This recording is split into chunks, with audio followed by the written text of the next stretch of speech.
Greetings, fellow visitors. This is Upgrade Terminal, a Star of Providence fancast. I'm Malachi.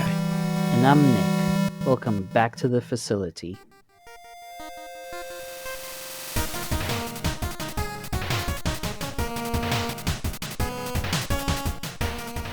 Hello, Nick. Hello. What's something nice that happened to you this week? Well,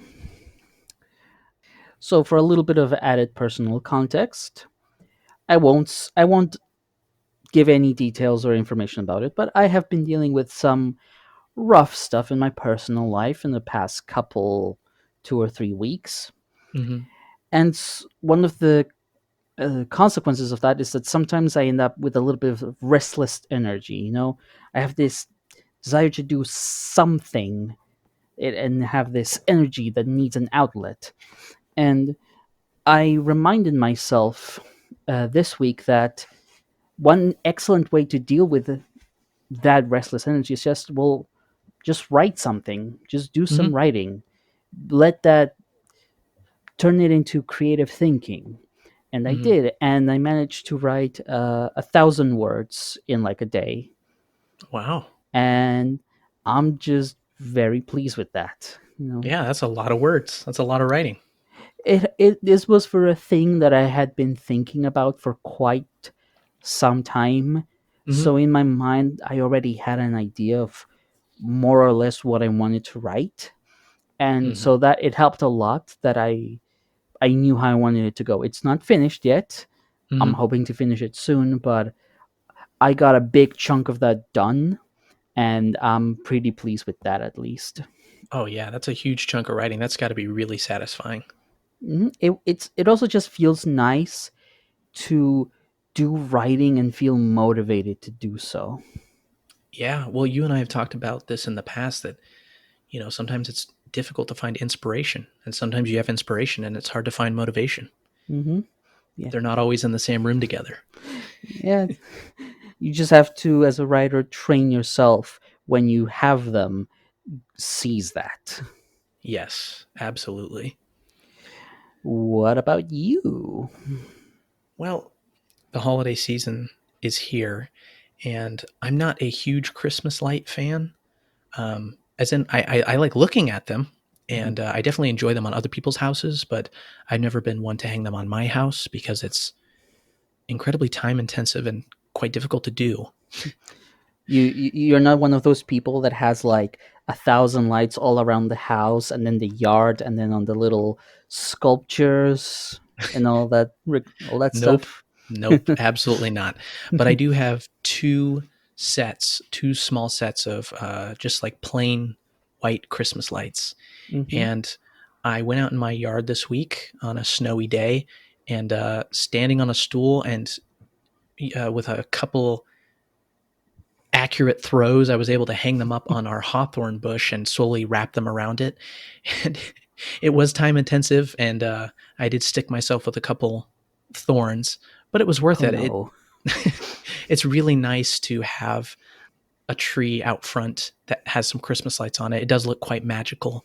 And so I'm happy I was able to do that. And I've been enjoying it when I go out in the evenings and when I come back home. Well, that's lovely. Yeah, and the thing about Christmas lights, and this is kind of true for holiday decorations in general, but they're not just for you, they're for other people. And that's kind of the best argument against me being lazy and not hanging them up on my house proper. But it's kind of sharing the holiday spirit with other people by decorating in that way. And I kind of like that aspect of it. So I've done my part. I've got one nicely lit hawthorn bush in front of the house. So, I mean, they're also just pretty. oh yeah. I do personally really enjoy the multicolored light sets. I do too. The only other, we had clear ones, clear white ones, and then we had purple ones. But my wife hates purple, so those ones are not going up. Okay, then. Just the clear ones. So, this episode is going to be an interesting one and maybe a slightly unusual one. So, I wanted to start this episode by explaining how this episode came about. Please do. Malik and I were just like hanging out, chatting. At some point, I happened to mention this concept that I happened to know. I think you would call it the Magic the Gathering player psychographics, which is basically this concept that this company, Wizards of the Coast, came up with to Hmm. sort of broadly um, categorize their players and sort of what they wanted out of the game and what would appeal to them. And I had sort of made this Google Doc summary of it and sort of, speaking about it. And I just shared it with Malachi. It's like, hey, this is a neat idea. This is a cool concept. You might like it. Yeah, I liked it. And he did. In fact, he liked it. He liked it so much that he insisted that we make an episode about this whole thing. Yes. So this is all my fault. Why though? Well, I think everybody growing up in some fashion has taken a personality test. The most common is the Myers-Briggs personality test. I'm assuming you've done that before, Nick. I had a friend who sort of made me take it by answering questions and they gave me a Hmm. result. I'll be honest, I was not really interested in it. I'm like, eh, it's not my kind of thing. Yeah. Well, it's at least in the U.S. It's popular. I mean, I did it in school multiple times growing up. But if anybody digs into personality tests, they're not really scientific in any No, way, shape, or form. no, they're not. And it's really just a horoscope in a different form. Hmm. Some would say a more palatable version of the horoscope. But there's something about horoscopes and personality tests that kind of captures the human imagination. And humans love putting things into categories. And so, of course, we want to put ourselves into categories. Hmm. We kind of want to have a taxonomy for our personalities in a sense. Yeah, because it in a way it does simplify it and make it easier to understand. Oh, I'm this kind of person, and you are that kind of person. So even though these are not scientific in the slightest, Hmm. they're fun. Hmm. And so for me, Nick, when I heard you tell me about Magic the Gathering psychographic profiles, I was just like, this is so interesting. And I would love to think about this in the context of one of my favorite games, Star of Providence. Hmm. And I'm like, sure, this could be an interesting episode idea. And I think for me, the episode really started clicking when I stopped thinking just about describing these profiles and saying what they're like, but when I Hmm. started thinking about what does the game Star of Providence give to each of these profiles that appeals to them, what do all these types of players find appealing about this game? And that's when I'm like, okay, now we have an interesting idea for an episode. Yeah. When you think about them in the context of Magic the Gathering, um, and we'll go into the context in just a minute, but they're not completely accurate. But I think having big categories that you can sort players into, Mhm. generalized categories, is interesting, and it's a even if it's just as a thought experiment. Well, I think it's also a thing that is an to some extent this is a known concept in the world of game development, in that you have all these genres but also all these mechanics and features Hmm. which can be made to appeal to certain types of players. When you think this feature is not meant to make everyone happy, but is attempting to give a subset of players something that they love about it. Hmm. And I think one of the ways it has been phrased is that the point of the game is not to make something that is loved by everyone, but that there's always going to be somebody who's going to love any particular part of your game. Yeah. So it is something that game developers are aware of, Hmm. and stuff like these profiles just can sort of help guide or inform in broad terms what they can sort of implement to achieve that. Hmm.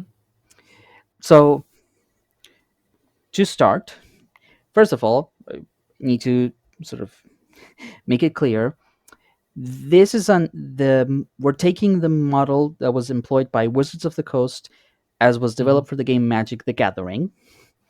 And Yes. originally the definitions were very much specific to that game in terms of like, oh, this kind of character wants to play big creatures, this kind of character wants to perform certain card combos and stuff like that.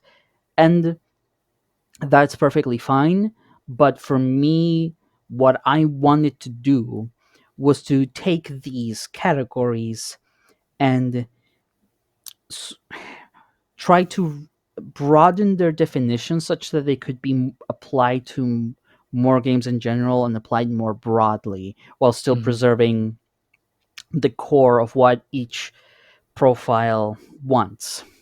And more importantly, as in Magic the Gathering, none of these categories are mutually exclusive. Players can be, and often are, combinations of these in various different ways. And most importantly, these are not scientific. None of these are prescriptive models. None of these are things you must abide by. Yeah, it's just for fun. It's a fun exercise and just, you know, how you, where in this model, what are you or where you are. But don't take it too seriously. Yeah, please don't get mad. Yeah, yeah, please don't.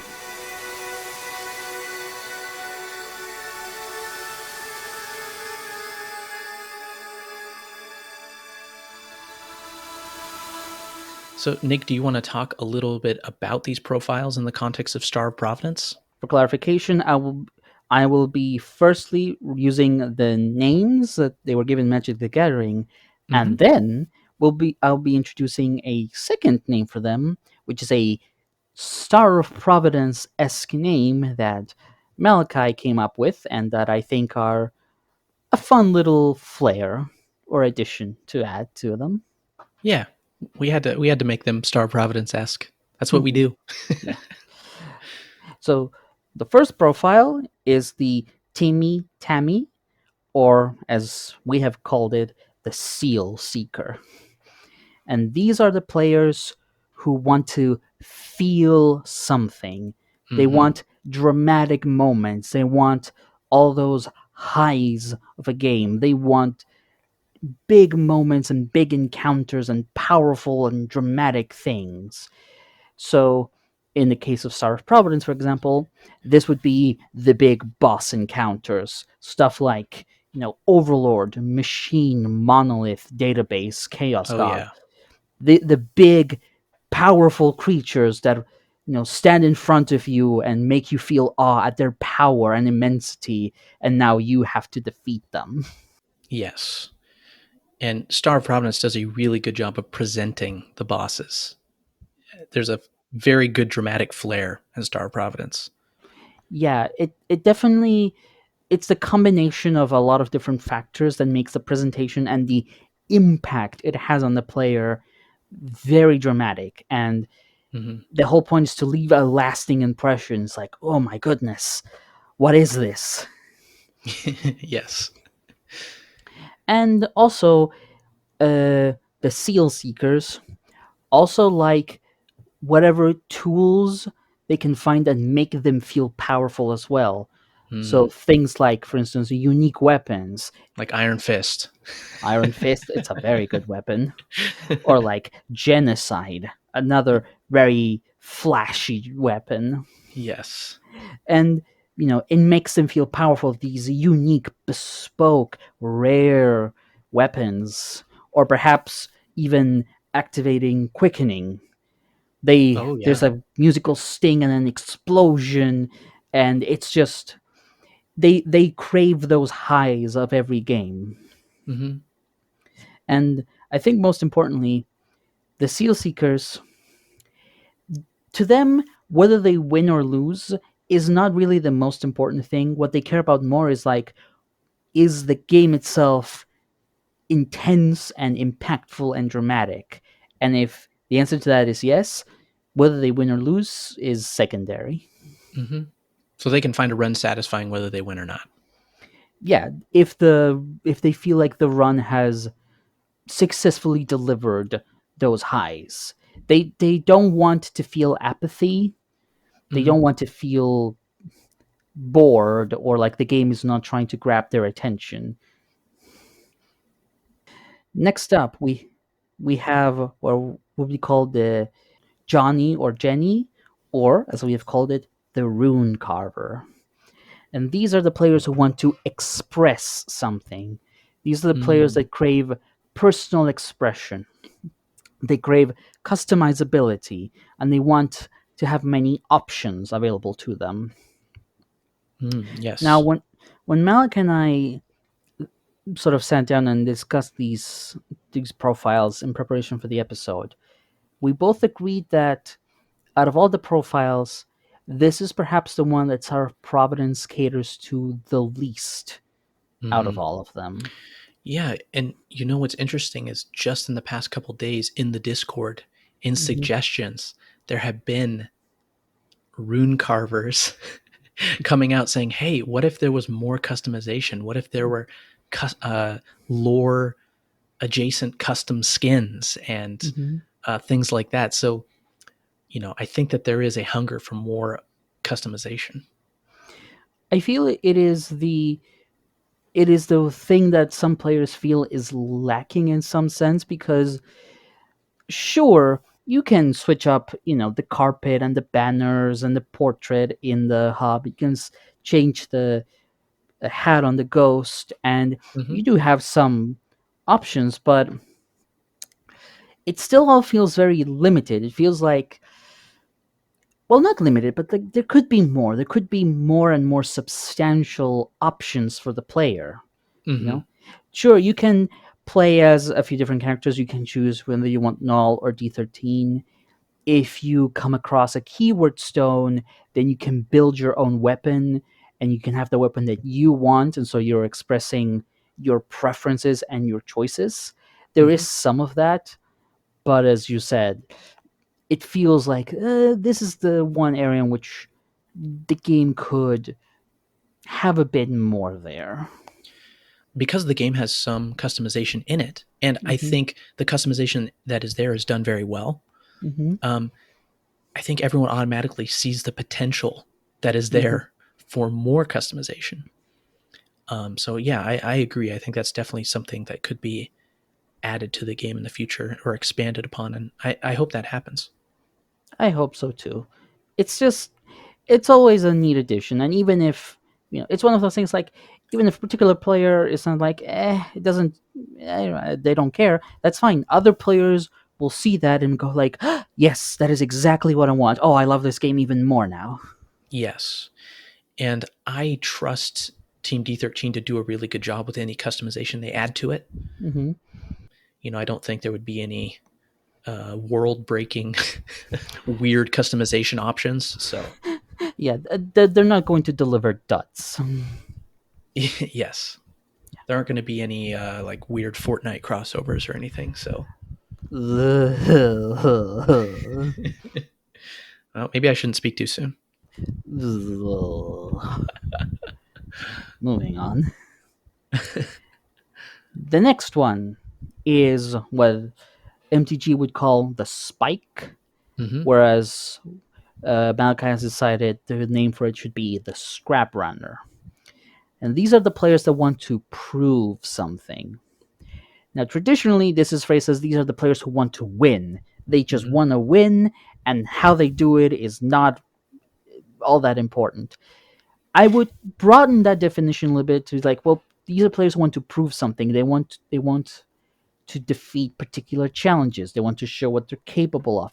They Hmm. might want to compete against others. They may even want to win under specific conditions or restrictions to prove that they can do it.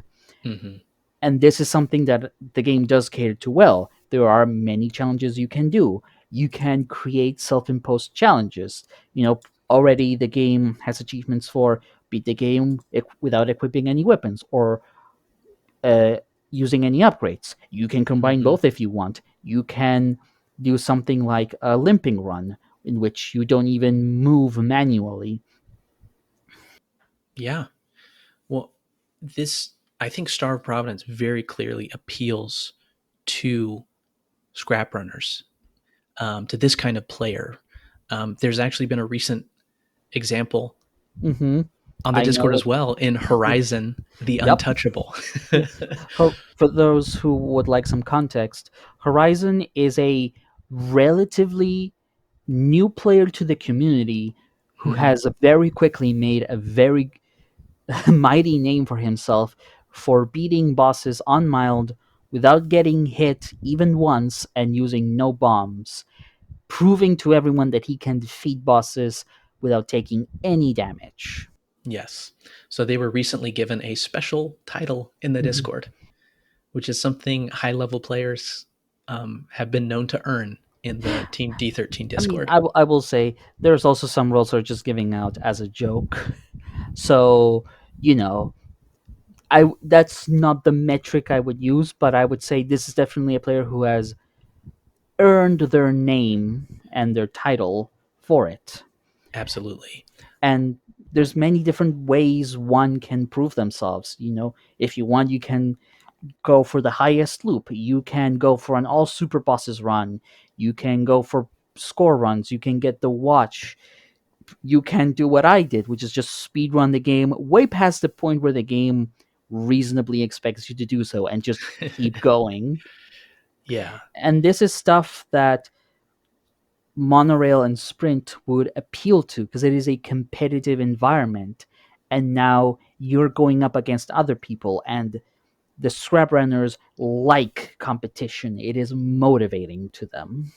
The fact that the community has come up with so many self-imposed challenges just Hmm. shows that, Star of Providence appeals very, very strongly to this group of players, to scrap runners. Not only that it appeals to them, but it has the mechanics and features available that allow them to create these challenges. Hmm. There's many things you can do, and there's many different options for challenges to prove yourself. Like, I've proven that I can beat the game like this. Now I can prove something even more.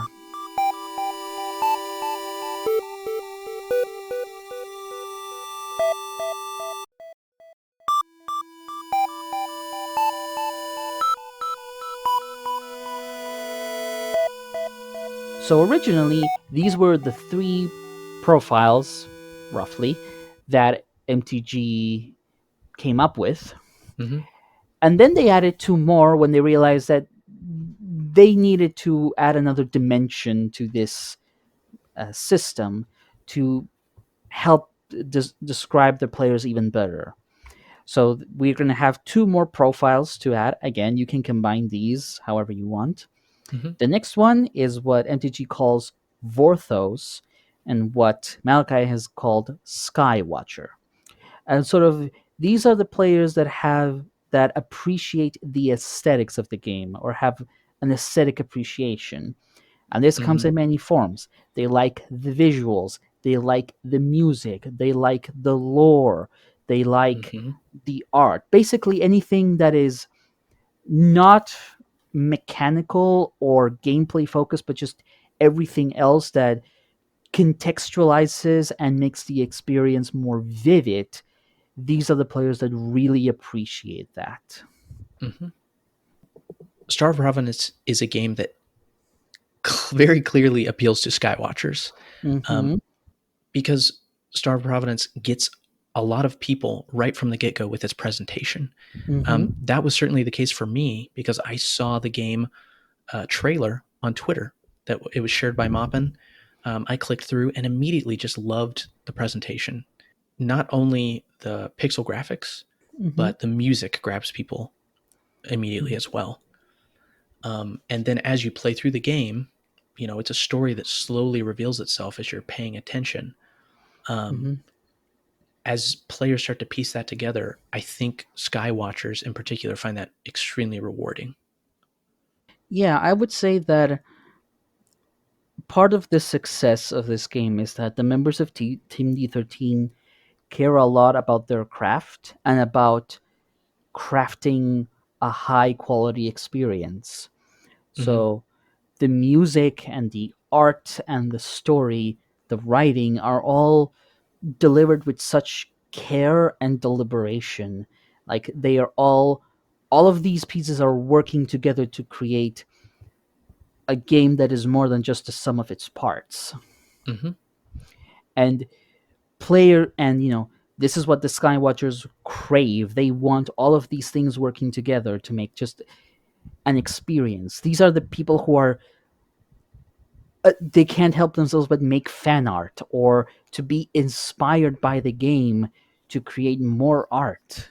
They Hmm. just they love it. They love what they see, and you know they just gush about it, and that's great. We want people gushing about this game and how beautiful it is in all its ways.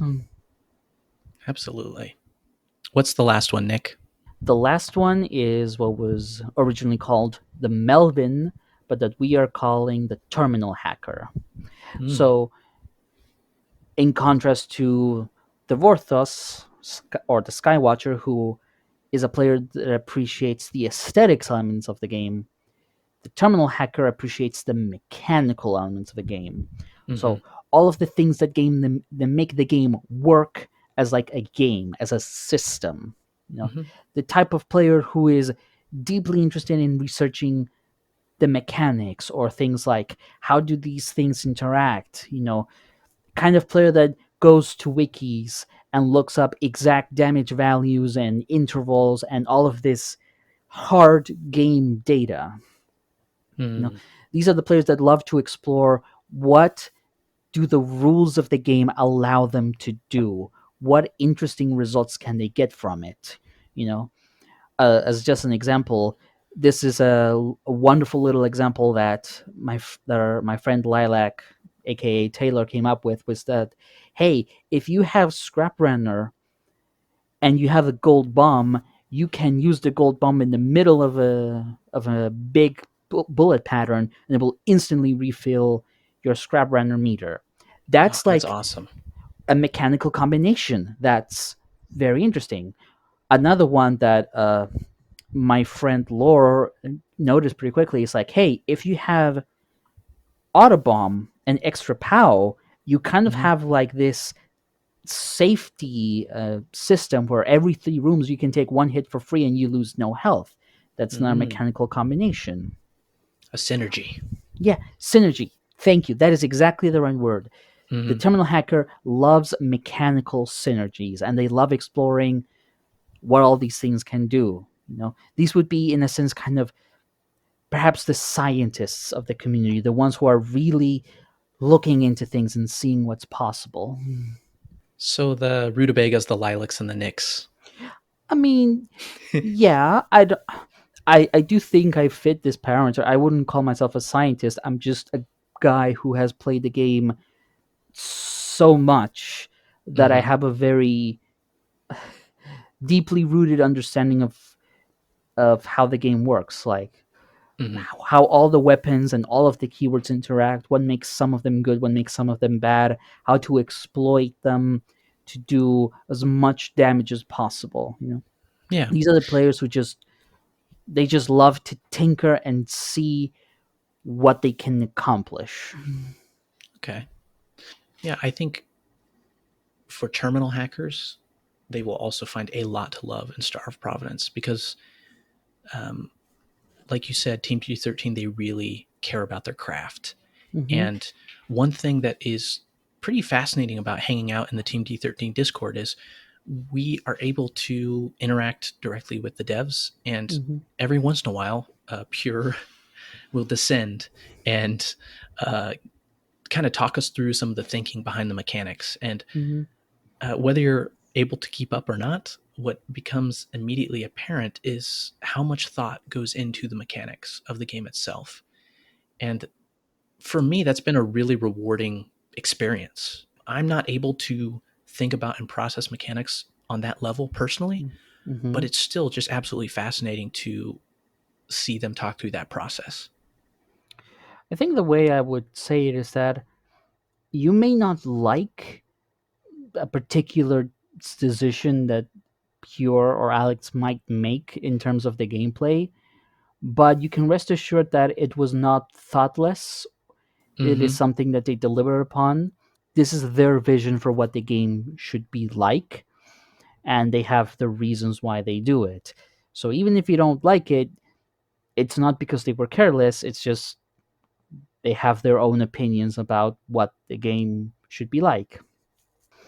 I should say, as just a brief aside, Mm-hmm. but whenever I would do races for monorail, I feel like this is the part of me that shines the most because I am the type of player that is constantly thinking about all of these game elements and interacting with each other and trying to maximize how much I can get out of them.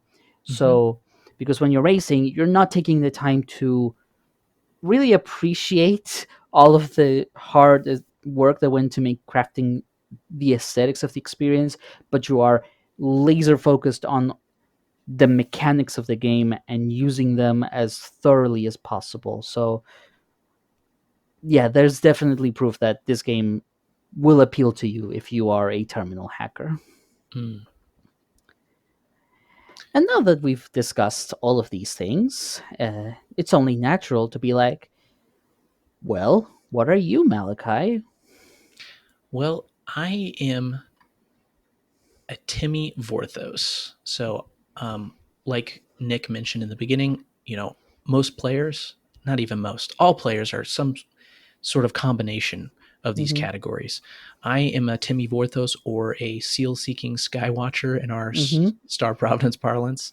Mm-hmm. Um, I am absolutely about big dramatic moments, Mm-hmm. and that really appeals to me with Star of Providence. I love the story. I love the ups and downs of it. Um, Obviously, I've written about it and talked about it at this point for hours.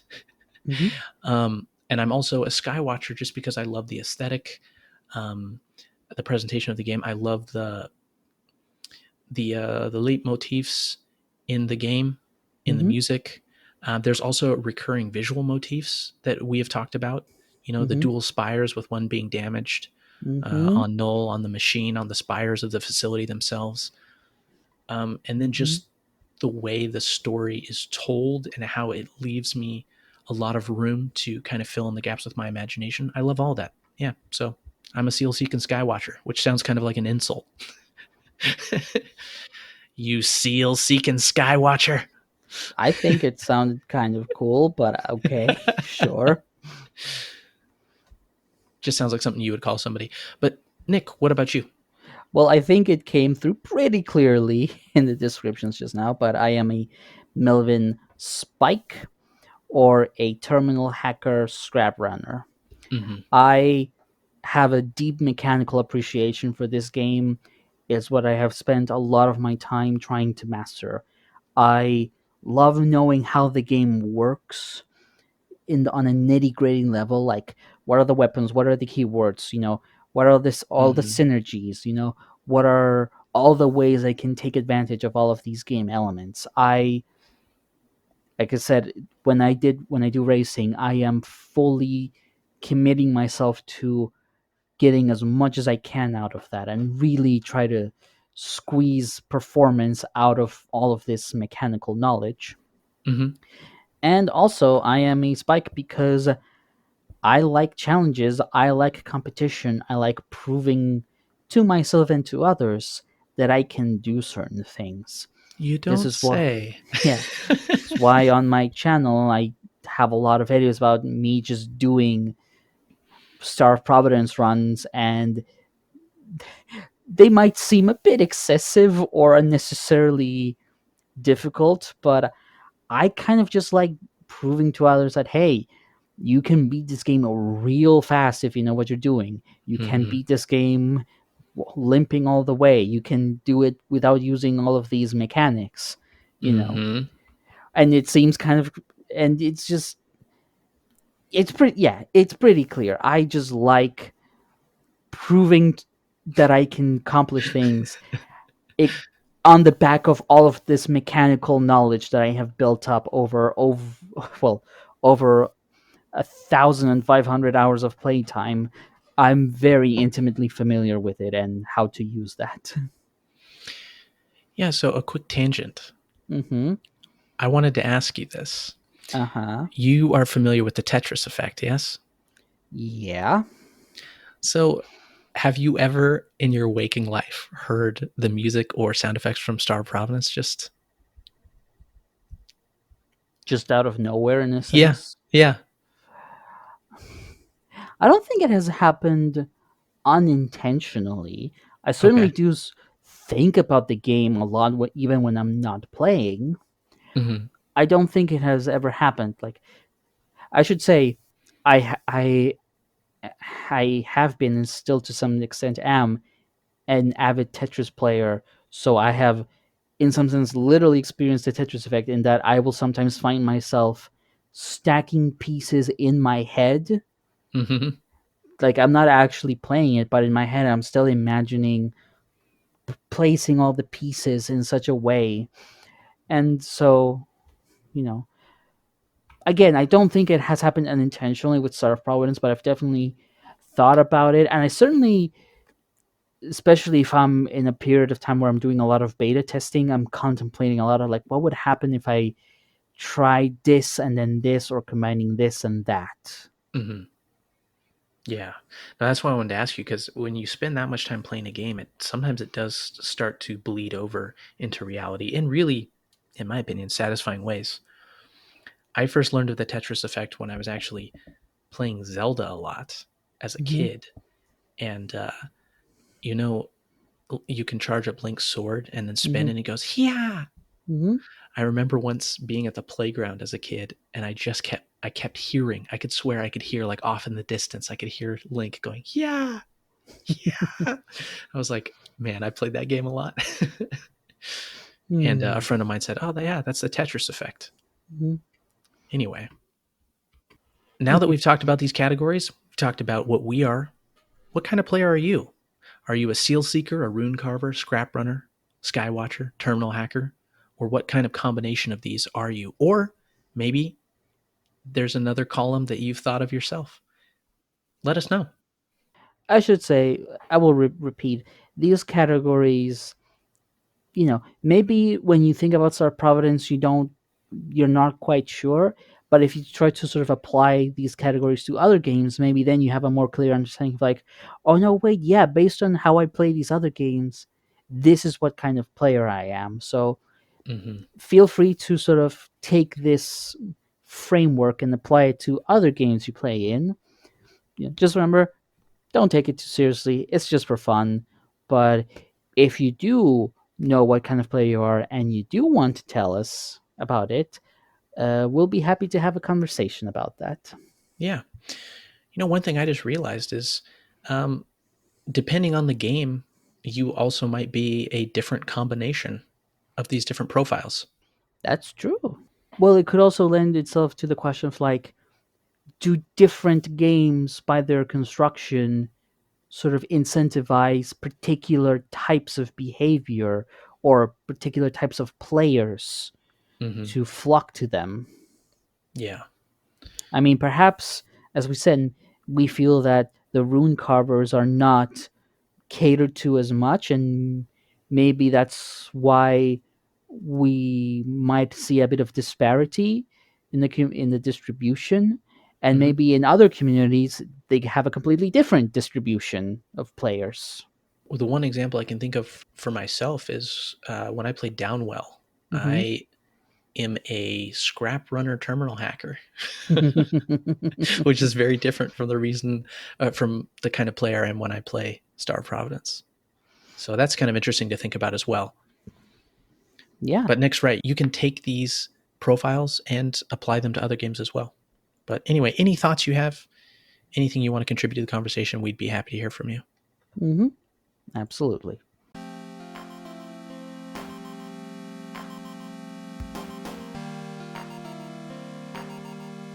Thanks so much for listening to our Star of Providence fan cast. Big thanks to Garowslaw for allowing us to use his music and sound effects. Be sure to check out all of the Star of Providence soundtracks on Garowslaw's Bandcamp. The base game soundtrack, the Relics of the Past soundtrack, and the 5th Anniversary Edition soundtrack. If you've got any comments or suggestions for us, you can reach out on the Discord server. We'll post the server link in the show description. And there you'll find fellow pals to talk with and discuss the show. Thanks for listening. We'll hope you'll join us next time. This is what you came for, isn't it? So be it.